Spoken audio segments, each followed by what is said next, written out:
प्रिय भक्तगण, आज हम आपको एक कथा का श्रवण करा रहे हैं जो सुनने मात्र से आपके जीवन में सुख, संपत्ति और धन की वर्षा होगी। तो चलिए कथा को प्रारंभ करते हैं। भगवान शिव माता पार्वती से कहते हैं, ध्यान के बारे में मानव को ज्ञान देते हैं और बताते हैं कि जीवन के सत्य को जान पाने का एकमात्र रास्ता ध्यान ही है। तो कहीं ना कहीं ध्यान में सच्चाई तो बसती है। फिर भगवान कहते हैं उसे पहचान नहीं पाते या ध्यान की गहराइयों में जा नहीं पाते, लेकिन उसका कारण मानव स्वयं होते हैं। मानव की आदतें मानव को विचार का रूप लेकर ध्यान की गहराइयों में जाने से उन्हें रोक देती है। अगर आप यह कहानी सुन रहे हैं तो पूरा सुनिए। इस कथा को आधा अधूरा छोड़कर जाने की गलती मत करिएगा, क्योंकि इस पवित्र कथा को पूरा सुनने से मनचाहा फल की प्राप्ति होगी। इसलिए इस कथा को पूरा सुने। आप शिव भक्त हैं तो भोलेनाथ का अनादर ना करें। अगर मानव गहरे ध्यान का अनुभव करना चाहता है तो जो आदतें आज आपको कहने वाला हूँ, अगर मानव छोड़ देता है, त्याग देता है, तो ध्यान में आसानी से जा सकता है। और अगर एक बार मानव ध्यान में उतर जाए तो बस फिर आनंद ही आनंद, मन में शांति ही शांति होती है। फिर माता पार्वती कहती है, आखिर वो कौन सी आदतें हैं जो ध्यान में रुकावट पैदा करती है। फिर भगवान शिव कहते हैं, हे देवी, चलिए इस कहानी के माध्यम से समझते हैं। बात उस समय की है जब बुद्ध नगर नगर घूमकर ध्यान का प्रचार प्रसार कर रहे थे। इसी काम के लिए उन्होंने बहुत से बौद्ध भिक्षुओं को शिक्षा देकर और ज्ञान देकर अलग अलग दिशाओं में भेज दिया था, जो बुद्ध की तरह ही अलग अलग नगरों में उनकी सीख, उनकी ज्ञान का प्रचार प्रसार कर रहे थे। ऐसे ही एक बौद्ध भिक्षु दक्षिण भारत के गांव में आया हुआ था। वहां पर रहकर वह गांव वालों को ध्यान की शिक्षा दीक्षा दिया करता था और वहीं से भिक्षा मांगकर अपना जीवन यापन किया करता था। वो नित्य सुबह और शाम गांव के लोगों को बुलाकर ज्ञान के ऊपर उपदेश और ध्यान की प्रक्रिया को बताते थे। ऐसे ही एक दिन तेजस्वी नाम का युवक अपने बहुत सारे मित्रों के साथ वहां पर ध्यान करने के लिए आता है, लेकिन 10 दिन तक ध्यान में मग्न होने के बाद भी उसके अंदर कोई आनंद पैदा नहीं हुआ। इससे उसका मन ध्यान से हटने लगा। लेकिन तेजस्वी बहुत ही दृढ़ संकल्पित आदमी था। वह कैसे भी करके ध्यान की अवस्था को प्राप्त करना चाहता था। इसीलिए एक दिन संध्या समय उसने उस बौद्ध भिक्षु से एक सवाल पूछा कि गुरुदेव, आप हमें ये तो बताते हैं कि ध्यान करने के लिए किस तरह की जीवन शैली अपनानी चाहिए, क्या क्या काम करने चाहिए, क्या क्या आदतें अपनानी चाहिए। आप हमें सब कुछ बताते हैं, लेकिन फिर भी मैं ध्यान नहीं कर पा रहा हूँ। क्या आप मुझे वो आदतें, वो चीज़ें बताने की कृपा करेंगे जो मुझे ध्यान करने के लिए अपने जीवन से हटा देनी चाहिए? मतलब वो आदतें जो मुझे ध्यान में मग्न होने के लिए छोड़ देनी चाहिए। ये सुनकर वह बौद्ध भिक्षु कहता है कि अक्सर इंसान को लगता है कि मैं 1 घंटे ध्यान में बैठूंगा और ध्यान में बहुत मग्न हो जाऊंगा, और वो जब 1 घंटे ध्यान करता है तो उसे कुछ हासिल नहीं होती।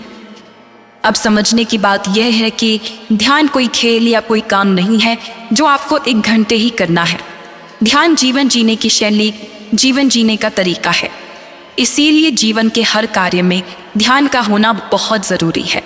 अक्सर लोग ध्यान की एक दिनचर्या बना लेते हैं। 1 घंटे के ध्यान में कुछ भी हासिल नहीं कर पाएंगे। वो सुबह और शाम रोज़ ध्यान करते हैं, लेकिन वो ध्यान तभी कारगर होगा जब आप दिन में काम करते वक्त, उठते बैठते, खाते पीते वक्त भी ध्यान के बारे में समझते रहते हैं। और उसी जीवन शैली के कारण आपको 1 घंटे का ध्यान गहरा बनेगा। इसके बाद उस बौद्ध भिक्षु ने कहा कि अगर तुम कुछ आदतें, कुछ निरर्थक बातें अपने जीवन से हटा दो तो ही तुम्हें ध्यान की गहराइयों में उतरने में आसानी होगी। फिर तेजस्वी कहता है, लेकिन वो आदतें हैं क्या? और अगर ऐसी आदतें जो हमें छोड़ देनी चाहिए तो उसके पीछे की दृष्टिकोण क्या है? इस बात का जवाब देते हुए बौद्ध भिक्षु ने कहा कि सबसे पहले याद रखो कि हमारी इंद्रियां ही ज्ञान की ग्रहणशील होती है। हम कुछ भी अच्छा या बुरा ज्ञान अपनी इंद्रियों के माध्यम से ग्रहण करते हैं।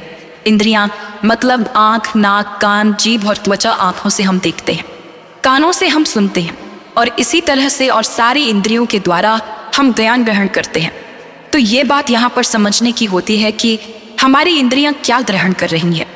हमें सचेत होना पड़ेगा, हमें सतर्क होना पड़ेगा कि हमारी आंखें क्या देख रही हैं, हमारी कान क्या सुन रही हैं, और जो हम देखते और सुनते हैं ज़्यादातर वही विचार हमारे ध्यान में घूमकर वापस लौट आता है, जिस कारण हम ध्यान में नहीं उतर पाते। अगर हम अपनी 5 इंद्रियों के प्रति सचेत हो जाते हैं, जैसे कि हम अपनी आँखों से क्या देख रहे हैं, हम अपने कानों से क्या सुन रहे हैं, हम अपनी जीभ से कैसा स्वाद ले रहे हैं, हमारी त्वचा पर किसी का स्पर्श हमें कैसा अनुभव देता है, और हम अपनी नाक से कैसी सुगंध ले रहे हैं। अगर हम इन सब इंद्रियों के प्रति सचेत हो जाते हैं तो हम निरर्थक ज्ञान को अपनी इंद्रियों की दूर से ही बाहर भेज सकते हैं। लेकिन वो तभी संभव होगा जब हम सचेत रहेंगे। जैसे कि हमें किसी ने गाली दी, हमें पता है कि हमारे कानों में गाली सुनी, लेकिन हमने वो ली ही नहीं, हमने वो अपने अंदर जाने ही नहीं दी। और वही कान जब ज्ञान का उपदेश सुनते हैं तो वो पूरा ध्यान लगा देते हैं, पूरे सचेत होकर पूरे होश में वो पूरा ज्ञान ग्रहण कर लेते हैं। इसी तरह से और सब इंद्रियां हमें अलग अलग अनुभूति देती हैं। जैसे कि किसी पराई स्त्री का स्पर्श और एक माता का स्पर्श, दोनों के स्पर्श में बहुत अंतर होगा, लेकिन अगर हम सचेत होंगे तो दोनों के स्पर्श को हम अलग अलग तरीके से अनुभव कर पाएंगे और ये देख पाएंगे कि किस स्पर्श के कारण हमारा मन अशांत होता है। और दूसरी आदत, एक नव युवक नया नया ध्यान करने लगता है, उसकी प्रक्रिया में बाधा बनती है। वो है साधना। हर इंसान और हर आदमी सब कुछ बहुत जल्दी पाना चाहता है, और ये ध्यान के संबंध में भी सच हो जाता है। जब आदमी ध्यान करता है तो सोचता तो वो है कि मैं 1 घंटे तक ध्यान करूंगा, लेकिन वो 5 मिनट के अंदर ही ज्ञान की गहराइयों में जाना चाहता है। लेकिन ऐसा नहीं होता है। ध्यान तो ठहराव है, ध्यान तो रुक जाना है, ध्यान तो ठहर जाना है, थम जाना है। जरा सोचिए, क्या जल्दबाजी करके हम ठहर सकते हैं? क्या दोनों चीज़ें एक साथ हो सकती हैं? जल्दबाजी और थम जाना नहीं हो सकता, कभी नहीं हो सकता। अगर आप जल्दबाजी करेंगे तो आप कभी ठहर नहीं सकते, और अगर आप ठहर जाते हैं तो आप कभी जल्दबाजी नहीं कर पाएंगे। इसलिए ध्यान में साधना के भाव को, ध्यान से कुछ हासिल करने के विचार को, उस सोच को त्याग दो, उसको छोड़ दो, क्योंकि वही विचार, वही अनुभूति तुम्हें ध्यान की गहराइयों में ले जाने से रोक देगी। कुछ हासिल करने की सोच लेकर यहाँ पर कुछ हासिल नहीं होता। खाली हाथ लौट जाओगे और बाद में पछताओगे कि मैंने तो मेहनत की और ध्यान से कुछ हासिल नहीं हुआ। लेकिन ऐसा था नहीं, क्योंकि तुम कुछ पाने के मकसद से गए थे, इसीलिए तुम्हें कुछ नहीं मिला। और जिस दिन तुम कुछ पाने के मकसद से नहीं बल्कि कुछ देने के मकसद से ध्यान करोगे तो तुम ध्यान की गहराइयों को छू पाओगे। तो तुम्हें अनुभूति होगी कि ध्यान क्या है और ध्यान का आनंद क्या है। इसीलिए संयम रखे, सब्र रखे। सब्र के फल हमेशा मीठे होते हैं। ये हमने सुना तो है, लेकिन कभी अमल नहीं किया। लेकिन अगर जीवन के आनंद को अनुभव करना है तो संयम और सब्र ये आपको अपनाना होगा, और जल्दबाजी की आदत छोड़नी होगी।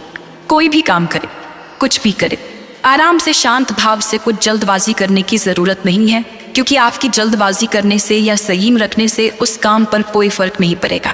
वो काम तो फिर भी पूरा होगा। हो सकता है उसमें वक्त थोड़ा ज़्यादा लग जाए, लेकिन वो वक्त ही आपके लिए ध्यान का रूप बन जाएगा। इसीलिए संयम रखें, सब्र रखें, और सब्र से ही हर काम करें। तीसरी आदत जो आदमी को ध्यान की गहराइयों में उतरने के लिए छोड़ देनी चाहिए, वो है ज़्यादा लोगों से दोस्ती। जी हाँ, आपको सुनने में ये अजीब लगता होगा। आपको तो लगता होगा कि ज़्यादा से ज़्यादा दोस्ती करने से हमारा वर्चस्व फैलेगा, लोग हमें जानेंगे। लेकिन ध्यान के संबंध में ये आदत आपके रास्ते में बाधा बन सकता है।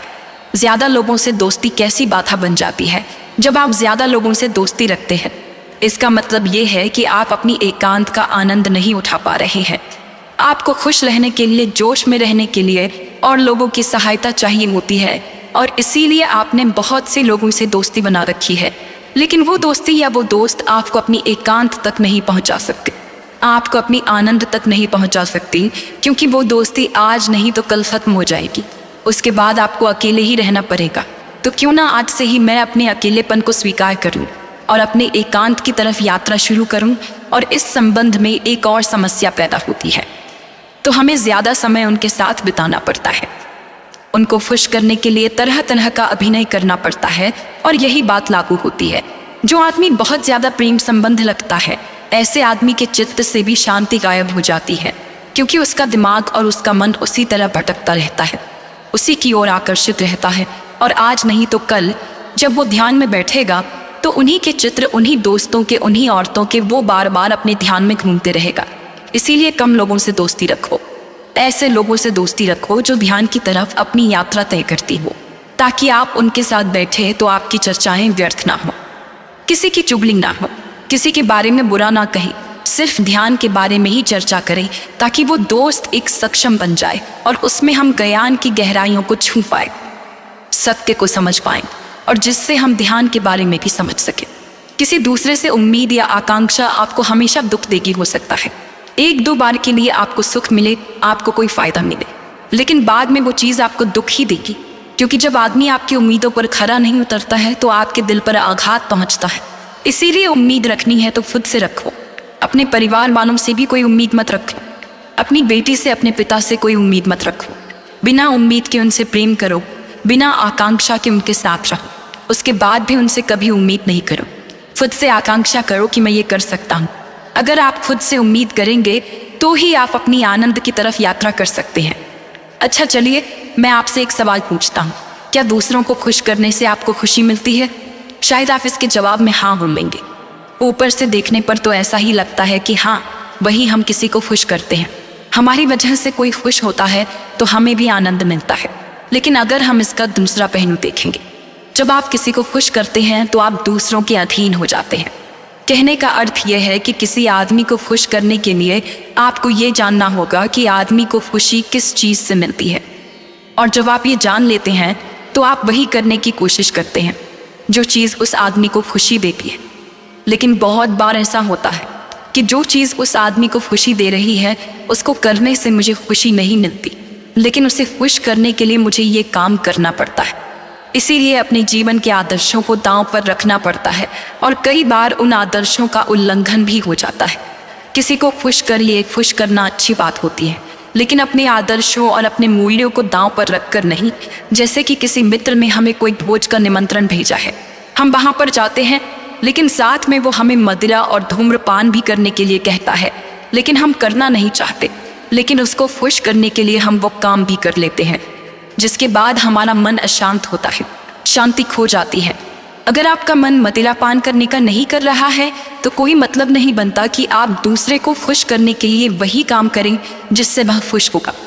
मदिरा पान करूँगा, इससे उसको खुशी मिलेगी, इस बात का क्या संबंध है? इसीलिए अज्ञानता के अंधेरे से बाहर आए और समझें, देखें और विवेक का इस्तेमाल करें, बुद्धि का इस्तेमाल करें। आपको सब कुछ खुद ही स्पष्ट नजर आने लगेगा। मेरा काम आपको शिक्षा देना नहीं है, कोई प्रवचन देना नहीं है, बल्कि आपका विवेक जगाना है। और जिस दिन आपका विवेक जाग जाएगा, आपको किसी को सुनने की ज़रूरत नहीं पड़ेगी। उसके बाद खुद के गुरु स्वयं होंगे और उसके बाद आपको कोई धोखा, कोई फरेब नहीं दे पाएगा।